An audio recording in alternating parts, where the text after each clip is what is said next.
In the year of 2024, if one of your goals is to make yourself a 5-inch freestyle FPV drone that runs on 6S batteries, has the video system that is compatible with most of the DJI goggles family, and has the most popular radio protocol as ExpressLS, then this video is made for you. We're going to go over the entire setup process from building this from scratch to this, and then we're going to set everything up in Betaflight. We're going to tune it, and then we're just going to go fly it to see how it performs. By the way, this is going to be a very long video, so just feel free to jump around the timestamps to the place you like or take a break. Alright, without further ado, let's get right into it.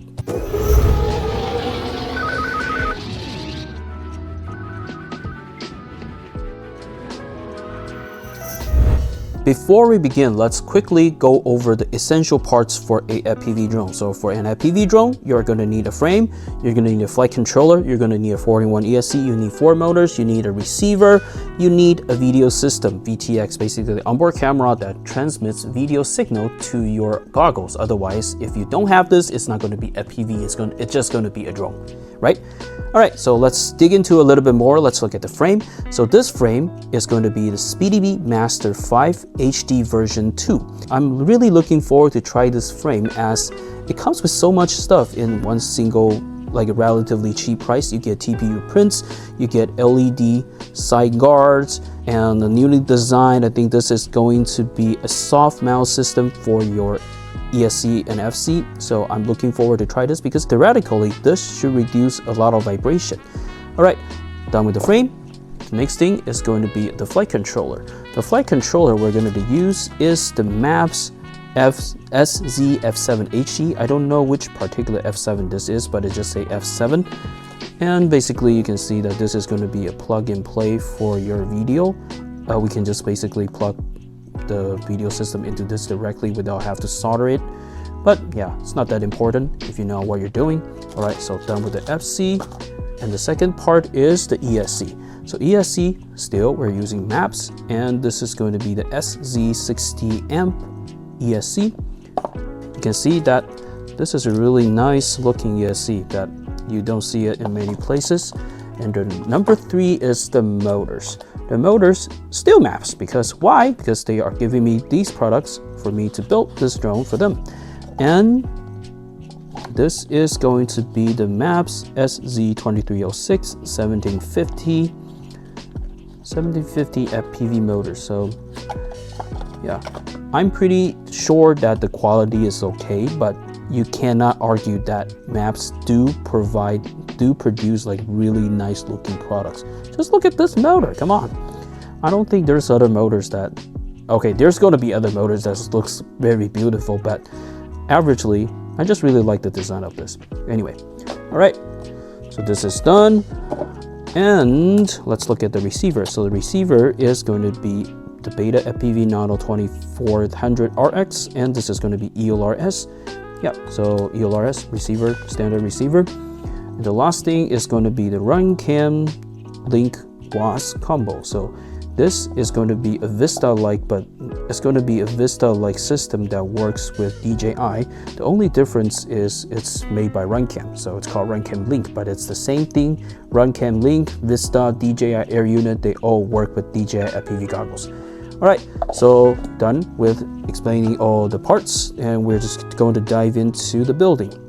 Okay, so the first part we're going to start with is the ESC. So generally, the thing I always install first is install the power leads onto the ESC. So that's generally, I think everybody builds it like that, but you can do it differently. But this should be the first thing you need to do. And the second thing is you're going to decide which side of the ESC you're going to face this at, because you can see that obviously you're going to mount it in the middle like this, right?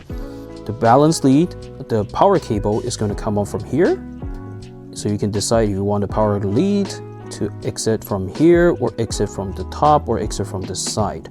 And since particular this one, there are some guards already, I'm not going to interfere with this. And I think the best part is we are just going to let the power cable come out from the front, and we will also be able to hide. It also has a built-in, this is a capacitor holder. You can just put your capacitor in this. So yeah, very thoughtful of this frame. Alright, so let's begin the soldering.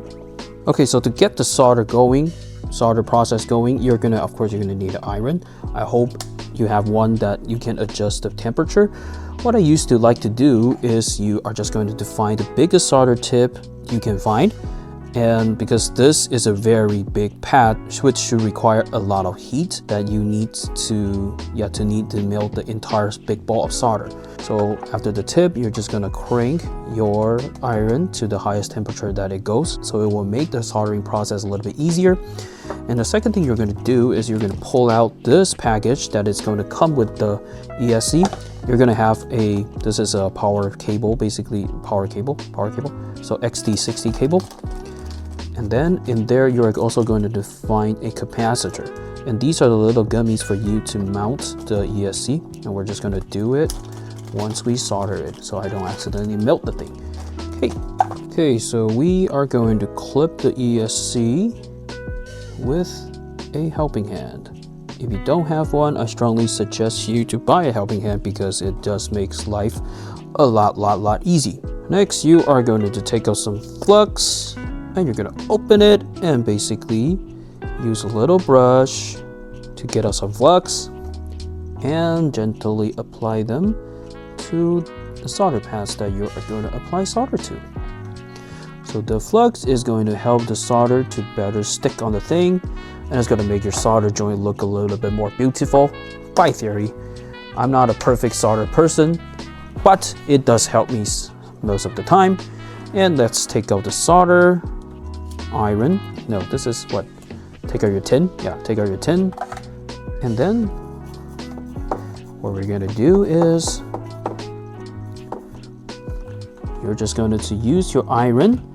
Oh, actually, put some tin onto the iron. Use the iron to touch the solder pads. And then melt the solder using the solder pads. Okay, this one is not hot enough. No good. Okay, let's see. I don't like it. We can fix it later. Let's do another side. It's always harder to do stuff when you are looking through, or you're looking through a cell phone to film stuff. Okay, so this one is much better. Okay, so you can see that we are having a connection, a bridge in the middle.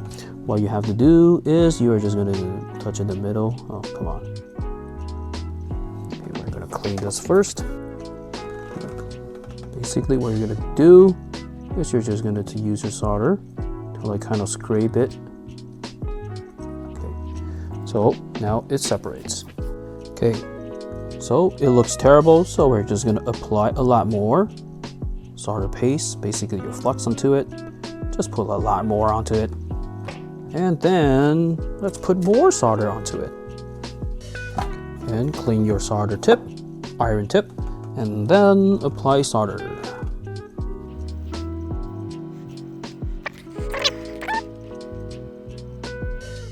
Okay, much better. Next, we're going to take the other side. What we're going to do is use the tweezer to clip it because it's going to be very hot right now. And then flip it around. So same drill, let's apply some solder paste onto it. Solder paste, solder flux, same thing. Okay, put your iron on top of the thing. And then start melting your solder onto it.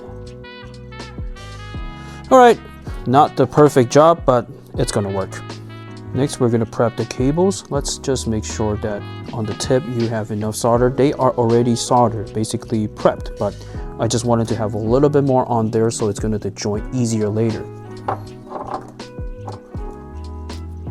So always, same drill, solder paste. Solder paste, okay. And then burn it off. Okay, one more time. All right. Next, we will be connecting the wire. Make sure that the red one goes to plus and the black one goes to minus. Use a tweezer to hold this, otherwise it's going to be very hot.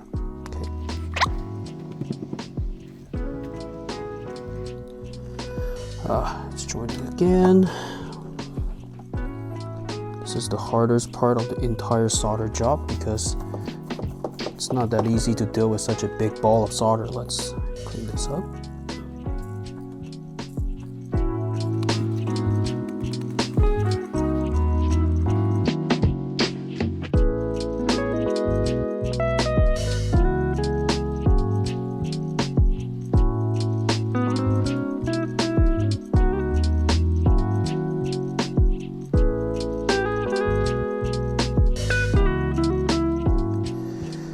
Okay, we are done.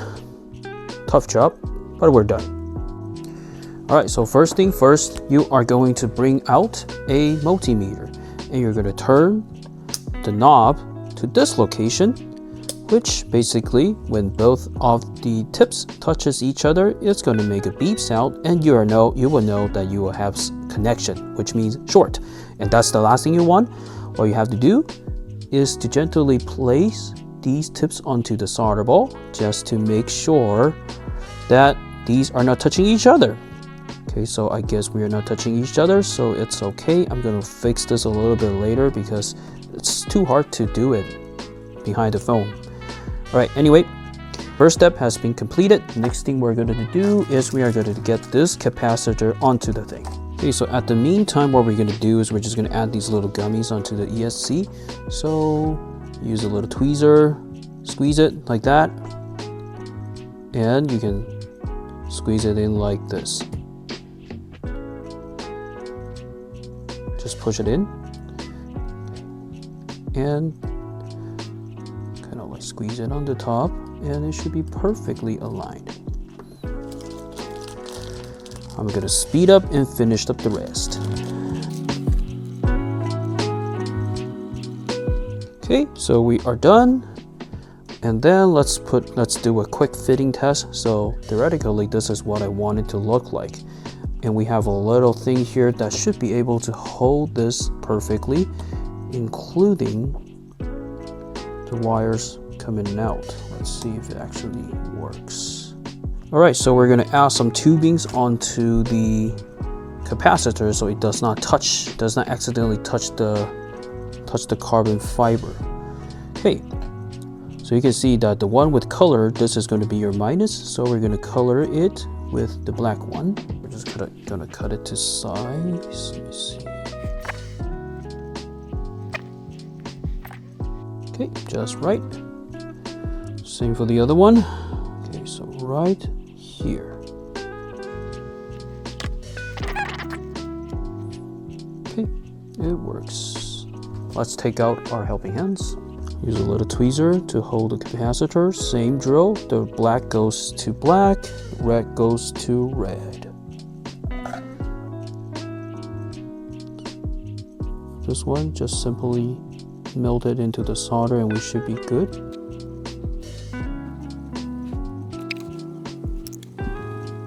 Now we're gonna mount the ESC to the frame and you're gonna put it on this side for now. You're gonna pick up some of these are the M325 length screws, M325 length screws, and you're just gonna start putting them in to the bottom like this. Next, we will be able to mount our ESC on top of it. Actually, let's put some of those little screws on the bottom so it kind of secures it.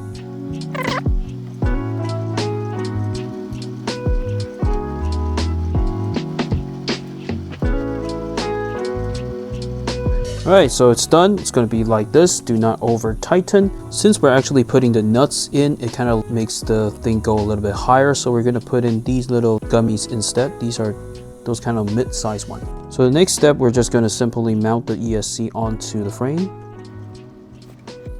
Just slowly push it in so it gently sits on the thing. And next, let's secure this little thing here.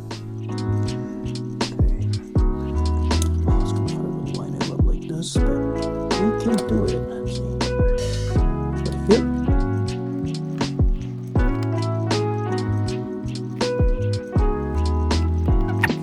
So the first step has been completed.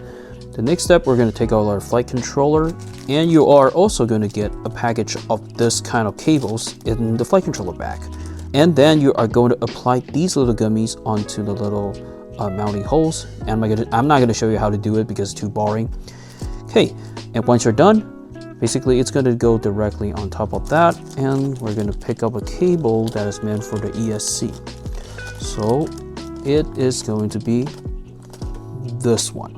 After you take out the little cable, you are going to flip the flight controller to this side, and you are going to see that there is a plus and minus sign. So make sure that you plug it in the right direction, and it shouldn't be wrong because they already did it in this format, so it's not going to be incorrect. But just make sure you plug this right, because the last thing you want is to accidentally fry it. Okay, and then let's look at the little arrow here, which means the direction the arrow is pointing is going to be the front facing side, and that is exactly the direction we want the flight controller to be faced to. And at the ESC side, same row. For this one, I already checked the direction is the same, so we can plug it in safely. So there's going to be only one plug for you to plug in for this particular ESC. So just simply plug it in, make sure it's tight, and then we are going to flip it around. Okay, this is a little bit short. We're going to flip it around and squeeze it in like this. So it's just going to be nice and snug. Okay, so this is the first part. And next, we're going to test to see if this build actually have a short. So you're going to take out something called a short saver. If you don't have it, I'm going to leave a link below so you can buy it. This is only 10 bucks, but this is going to be the best investment in your FPV life because it saves you a lot of smoke. So what it does is basically if you plug in the LiPo via this board and into the quad, basically if there's a short, it's going to detect it and it's going to block the voltage right away. Block the current, I mean. Okay, so we're just going to plug in this into our drone, and we're going to plug in a LiPo just to see if there's going to be any short. If it's green, you are totally fine. If it's red, check something, you have something wrong. So you can see that the flight controller is now powered on, so this is ready to go to the next step. Okay, let's unplug it. All right, so last step in this step is we are going to secure the flight controller with these little nuts. So these are M3 nuts. Just screw them on. After we have properly installed our flight stack, the next step we are going to start by installing our motors. So this is how our motors are going to look like. You're going to have to secure the motors onto the arms and then solder these wires, 3 wires each, to the ESCs. And if you can see right here, the ESC pads, each 3 of these pads are considered one ESC. So the first motors will have to go 1, 2, and 3, and the second one 1, 2, and 3. It goes on the other side as well. So very simple. All right, let's begin to install the motors onto the arms first. Okay, at this step, you don't have to secure all the screws. You just have to make sure the motor is secure, that it doesn't move. So we're gonna just use 2 for now. Done. All right, so next step, as you can see that these motor wires are just simply too long, so we are going to cut them one by one to fit the length, just perfectly fit the length for these pads. So very simple, line it up, pull it, make sure you have the same sequence, pull it straight, line it up, and then use a tweezer or use a cutter to just simply cut the wires. Just leave a little bit extra so you will have the room to actually have the wires stripped. Okay, so that's the first one. This one is the second one. Okay, when you're doing this step, make sure take your time because you don't want to accidentally cut extra. In that case, it will be very hectic that you will have to find a raised wire to fix it. Okay, so number 3 goes like that. Okay, and we are done. Next, we're going to take our wire stripper to actually strip the wires, so you're going to have the iron part coming out so we get to solder it. So this one is very easy to use. You just have to clip it like this,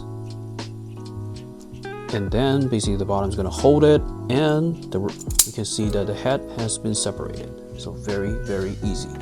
Okay, second one.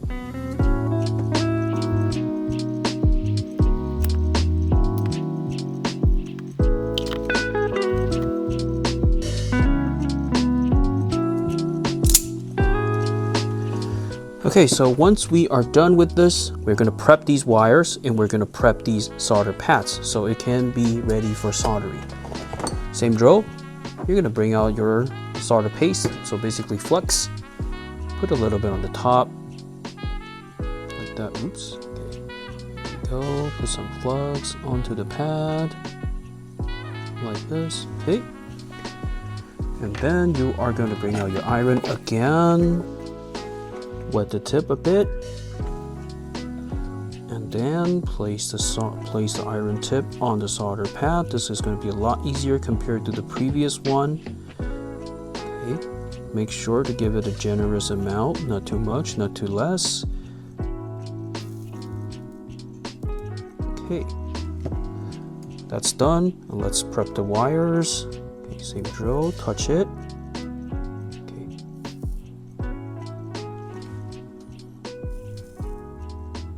Okay, so these has been prepped right now. Next step, you're going to bring out one of those. If you got the Speedybee frame just like me, you will have these wire guards, and you can basically put them in by the sequence. Just make sure we don't accidentally mix them up in there. So it's going to look a little bit nicer compared to nothing. So you can see that everything is going to be nice and neat. Okay. Then use a little tweezer to grab the wires. First one. By the way, even if you are mixing up the sequence, it should not be a problem because it will still work. The motor is still going to spin, but you just have to probably do a little bit more setting in Betaflight later on. But it's fixable, so if you accidentally cut either wire too short or whatsoever, it is totally okay. We will be able to fix it as long as you can solder them to the ESC. So the first motor is done, and the rest is basically going to be the same, and I'm just going to finish it off screen so you don't have to waste time looking at it. Alright, let's get going. Alright, so we are done with the motors. You can see all four has been installed and soldered, and we haven't secured this yet, which we're going to be doing it later once everything is confirmed working. In the next step, we are going to install our ELRS receiver. Let's open it. So this is going to be the antenna, and this is going to be the ELRS chip and our wires. Okay, so before we begin the ELRS chip installation, I want you to know there are 4 connections that we will have to make.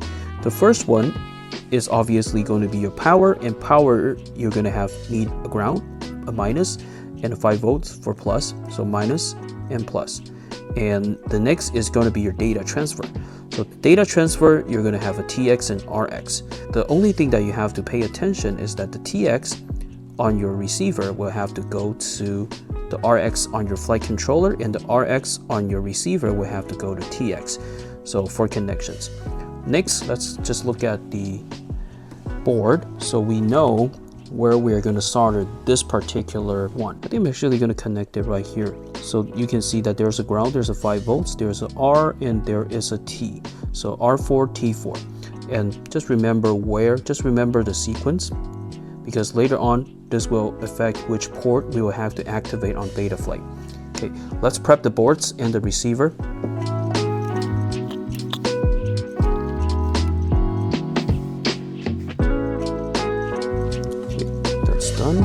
Next, let's go to the receiver. Next, we're going to connect the wires. The black one is going to go to the ground, and the red one is going to go to your 5 volts.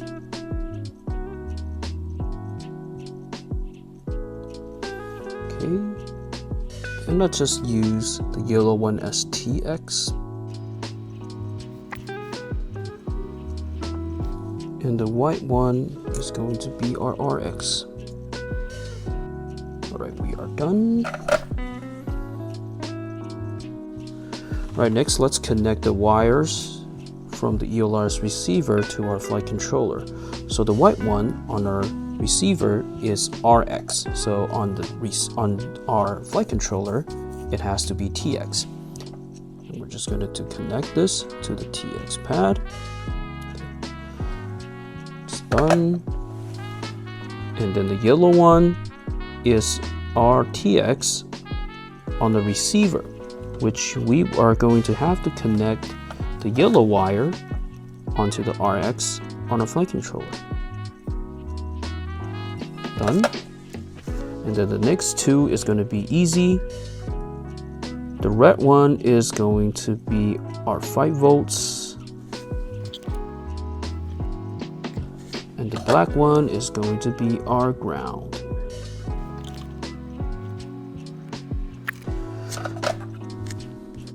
So after you're done with it, you're just going to twist it to make the wire look better. At least I think it looks better, a little less messy.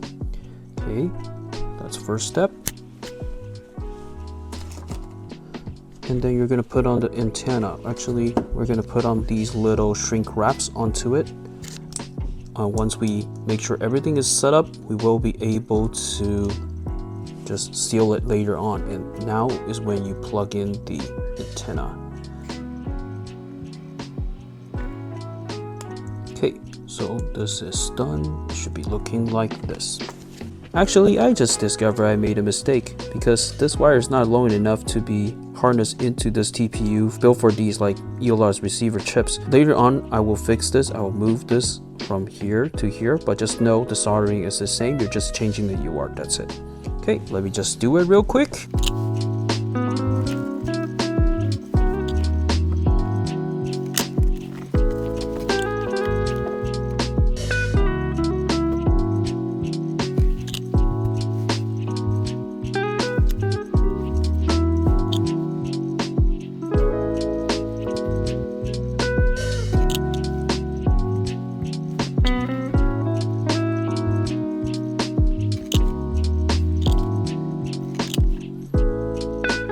Okay, so yep, it has been fixed, and now we can actually twist it again to make sure it, okay, let's twist it again.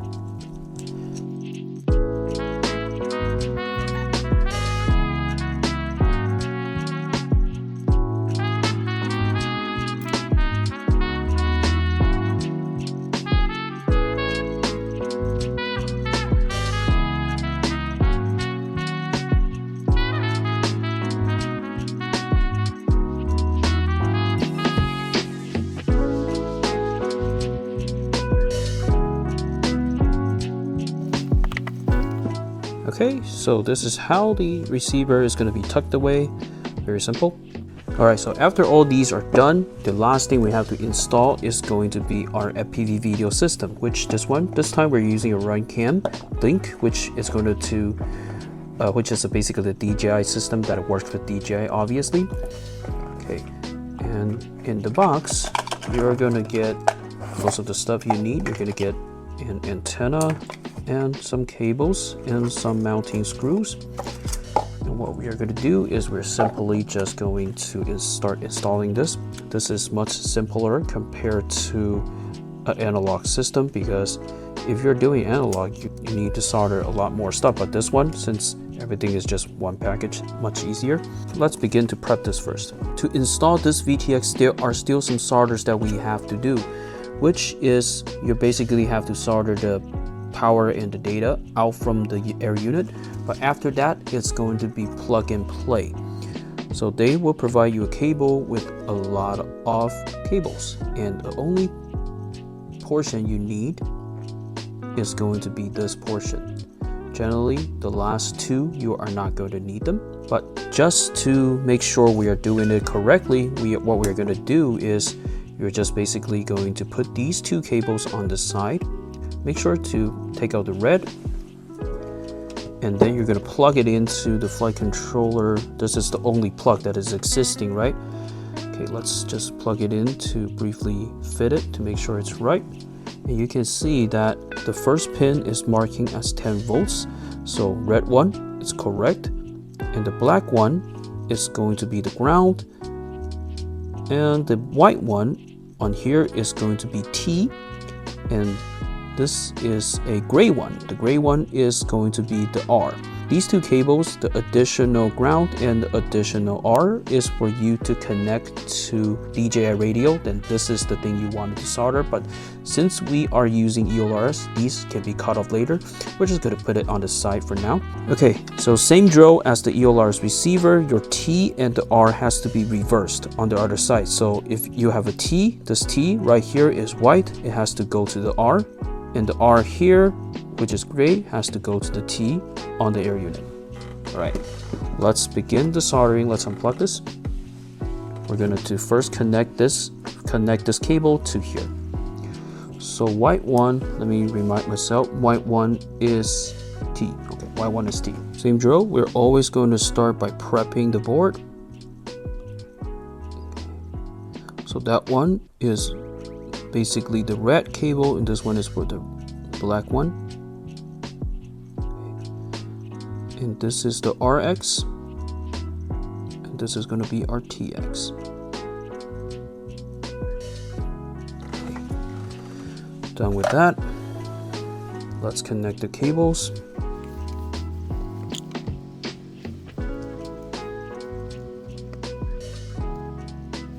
The white one, the white one on the board is TX, so it has to go to RX right here, and that one is RX. Last one gray, RX goes to TX. Right, we are done. Alright, so since we're not going to use these two cables, we're just going to cut them off so it doesn't get in our way.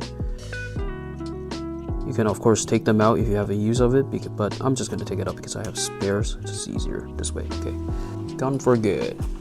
Next, what you're going to do is you're going to loosen this screw, so later on it will be easier for us to plug in the antenna. And then you can open it. This is going to be your, I think this is a UFO plug that we can plug in our antenna to. Okay, so after we're done with this soldering, there's this little part that you will have to install right here. This is the one that is actually going to come with the Speedybee. I think this is actually a heat guard that's supposed to help the heat resolve better of the air unit. I think it goes right here. It goes like that, so which means we will have to make the air unit go a little bit higher by installing some of these little gummies with some of the longer screws. Okay, so let's put in these in like that.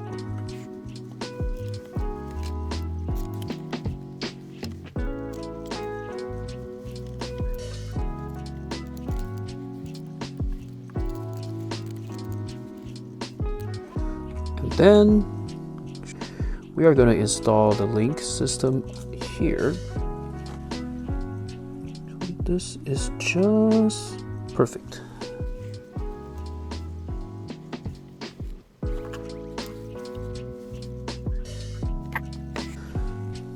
Done with this part. And then we're going to get the antenna.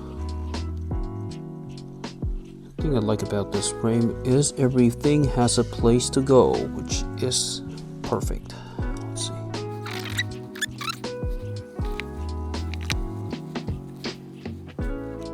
Okay, so we can secure this later fully once everything has been installed. Next, let's get the camera first. To get the camera, we will have to remove the top plate. Okay, so to get the camera, you should be getting these little tiny little screws that came with your, it should be coming with the RunCam Link, or if you bought a Vista, it should come with it. And what you have to do is we're just going to use a screwdriver like this. Okay, so the words should be facing up.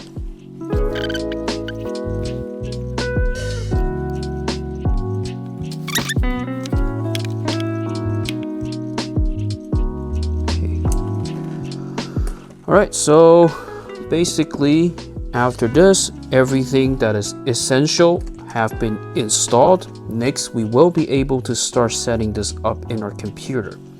And I'm gonna walk you through the entire process. So this is gonna be the long video. If you have to take a break, do it now.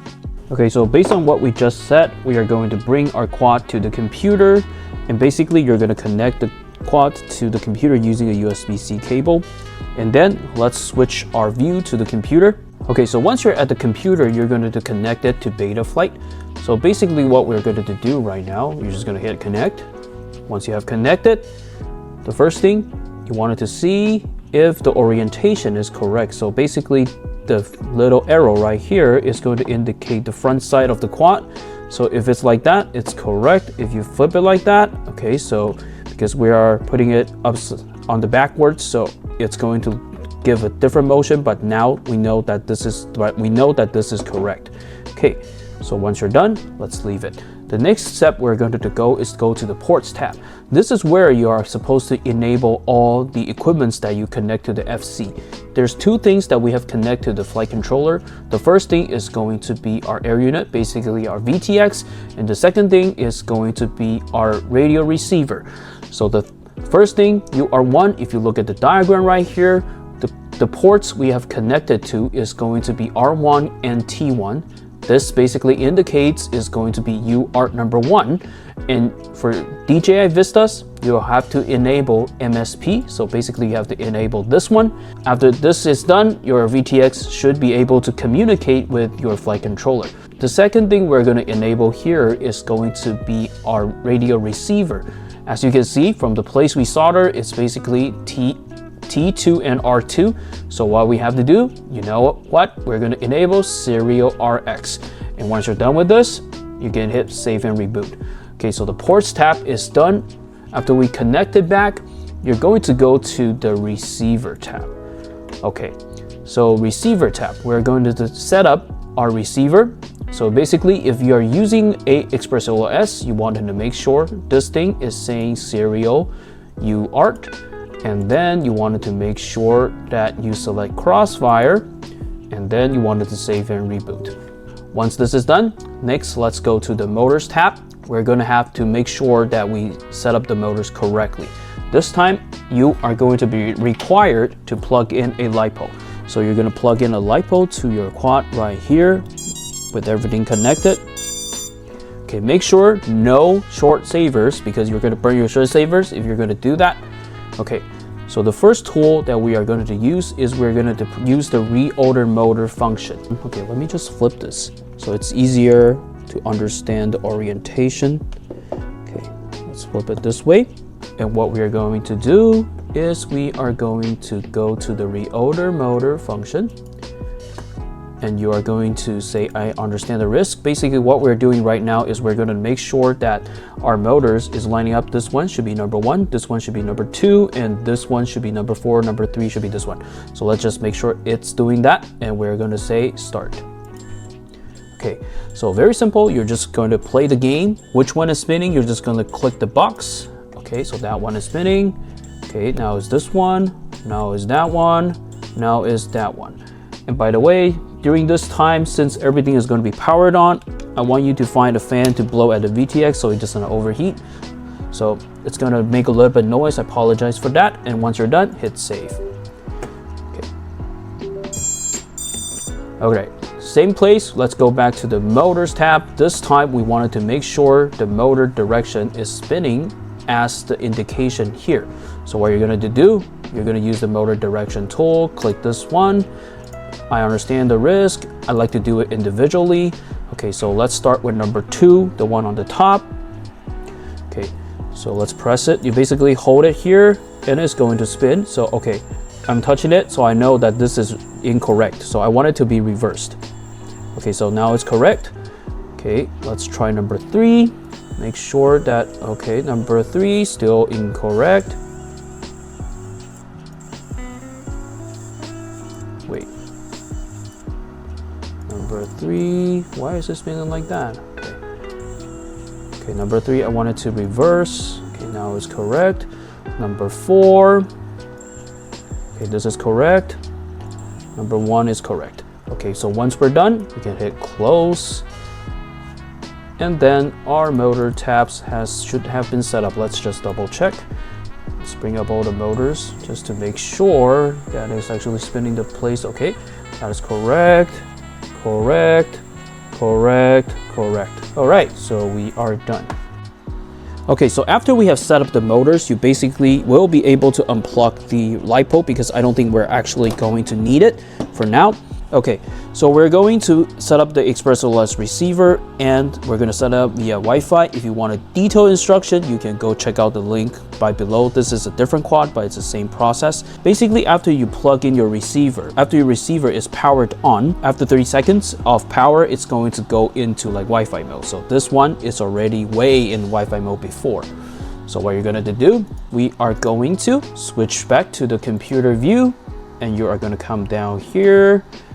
And you are basically going to come to your Wi-Fi. You're going to click the ELRS RX and you're going to hit connect. All right, so this time we have connected successfully. You can see that my firmware version is already at 3.x, so basically 3.3, which is same as my radio. So this is going to bind directly to my radio directly, but I'm just going to set up a binding phrase right here. Okay, so if you wanted to know why we're doing this, you can read the video below. So it's going to make a lot of sense because I just want to run through this setup so we are on the same page. And after you're done, after you're ending the binding phrase, hit save and you're going to reboot it. And then we are done for this step. And the next step, we are going to go back to Betaflight. Okay, you can see right now the receiver is now flashing very steadily. So as long as I power on my radio right now, it's going to automatically collect because I have the same binding phrase.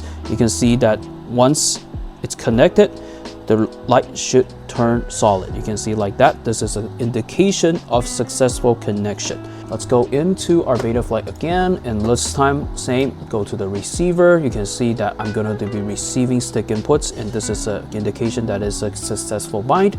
And basically now we're going to go to modes. We're going to set up our arm switch, mode switch. Basically, I think these are the only two that we need to do. So arm switch, basically, when it's auto, you hit the button you want. So I'm going to use this one. So auto, aux1, okay, hold the yellow thing so that this thing goes into the perimeter, and this is going to indicate that it's arming. Okay. And then let's add an angle mode. I'm going to use this button. So basically, same drill, auto. Basically, you just have to flip it. Okay, let's move it to the bottom. Add an angle, add a horizon mode. I never use it, but I just add it for fun. Okay, so we have the basic switch setup, and then you're just gonna hit save. Okay, and that's about it. Okay, we're back to the bench. The first thing we're gonna do is to test to see if we actually successfully bind our radio and if our motor actually spins.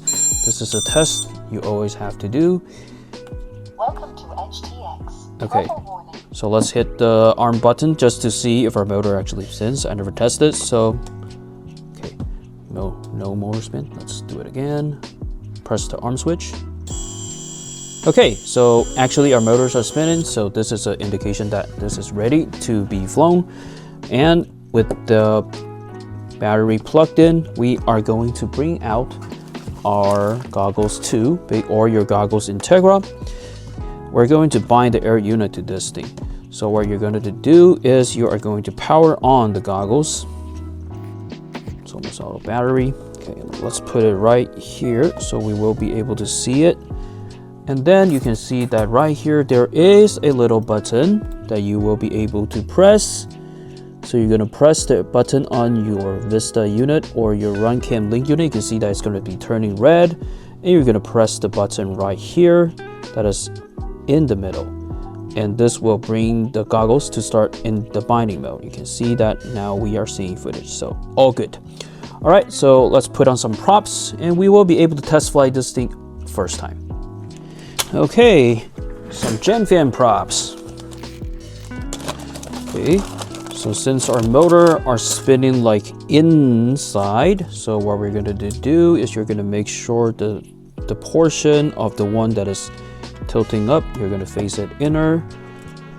Okay, make sure that we install it in the right direction. Okay, this one should be same as this one. Put it here. This one should be that way. Okay, perfect. Whoops. Oh, come on. Come on, motor. Don't do that. Okay, we are done. So we are now at our local park right now. So we're just gonna test it to see how these motors feel and how the components are. So by the way, everything's in currently, it's in the default setting. No tuning or whatsoever has been done to it. So let's just give it a rip and see what we got.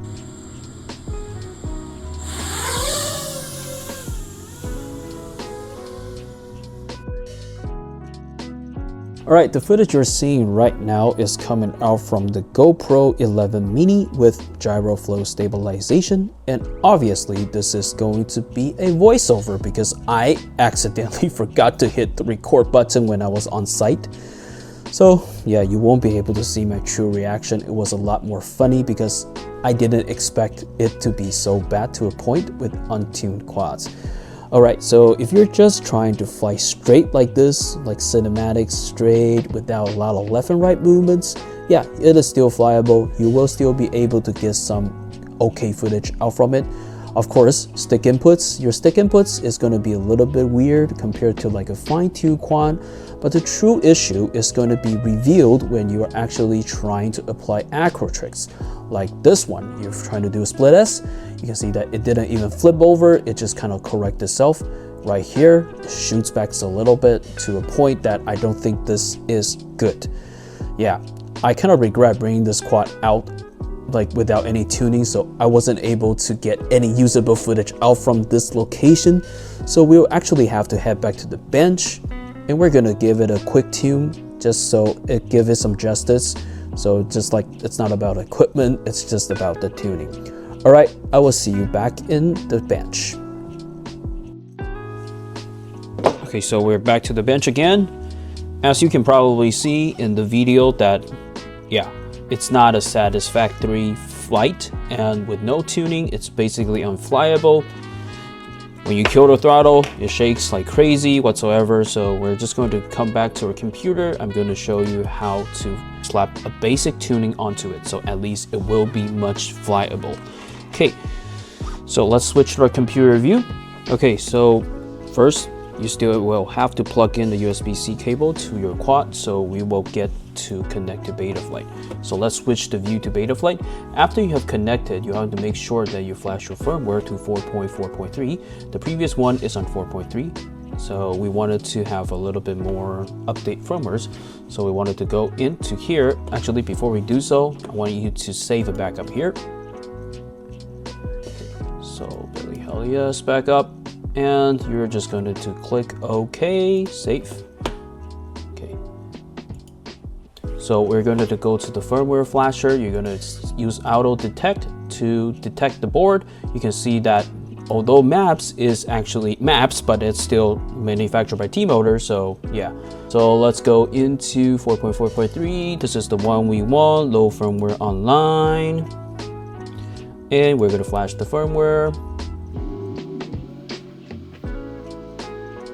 Okay, we're just going to wait for the flashing to be complete. All right, so once the flash has been completed, let's connect it back to here. You're going to come here. We're going to load the backup that we just flashed. So this is the one we want. Okay. So yeah, I'm just repeating the step because I already did it. I just wanted to show you how the steps are done. The next step, we're going to go into the presets tab. So presets tab, you're going to search for UAV tech. Basically, this is a very good tune that you can slap on. So if you don't have a particular way of tuning, or you just don't know how to read black box, or you just don't know how everything works, flashing the UAV tech pre-tune, like presets, are generally pretty okay. So let's go to the one that we want. So this is a 5-inch freestyle weight GoPro. Okay, so build quality, I will say this is a high build quality. So 40K ESC. Okay, this is the one I want. I want dynamic idle as well. Okay, and you can just pick and agree and save and reboot. And the settings is going to be applied to your quad. Okay, so once you have reconnected to Betaflight, you're going to go to the pit tune, and basically you can see that you're basically getting all the pit tune profiles completed. So normally it's going to just say current slider may cause flyaway, but generally it's fine. And if you're just afraid of it, you can adjust this to make it a little bit lower. And we're just going to hit save, and we're just going to disconnect. All right, let's head back to the field, and we're just going to give it another go. Okay, so we are at a local park again. As there is quite some people and the sun is setting, I'm just going to do like a quick one-pack rip to test out to see if the tune is okay. And as soon as I apply the throttle, I immediately feel the difference. When you're trying to do like acro tricks, it now feels like it's on the rail, that it's just not giving you some weird motions that like a jittery whatsoever.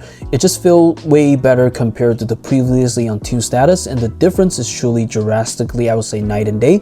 So if you don't know how to tune your quads, I would say using the UAV Tech preset is going to be a good starting point. At least you will be able to get the quad to a pretty good flyable condition. And you can start from there to make your small adjustments there to the ones you truly like. Okay, so since now the tuning is good, let's briefly talk about my thoughts about these MEPS equipments. Let's start with the motors.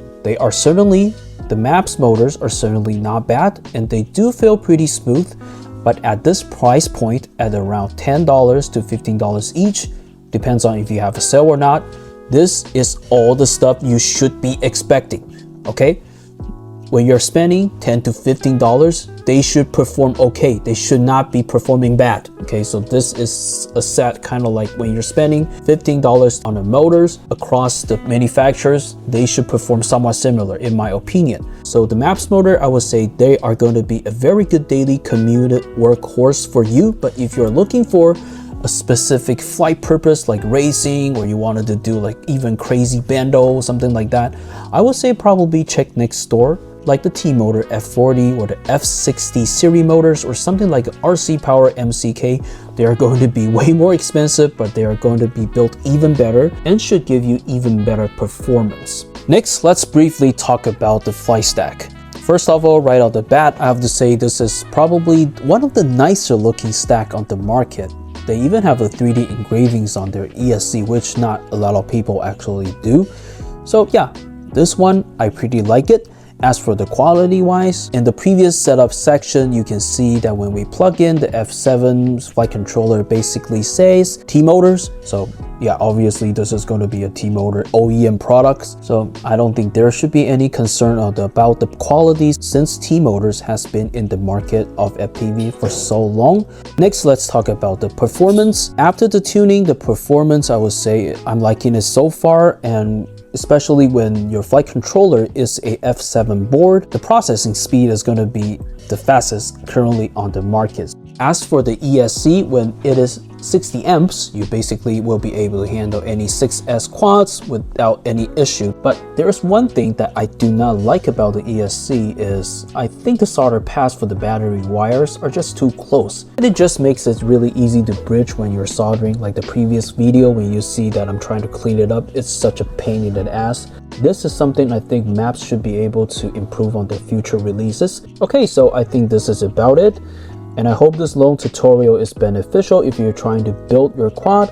And if you have additional questions or just needed some advice on your builds, why not just hit me up in the comment section? Or you can just message me at my IG accounts. The detailed contacts are going to be listed up below. So alright, enjoy flying, and I will see you in the next video. Bye for now.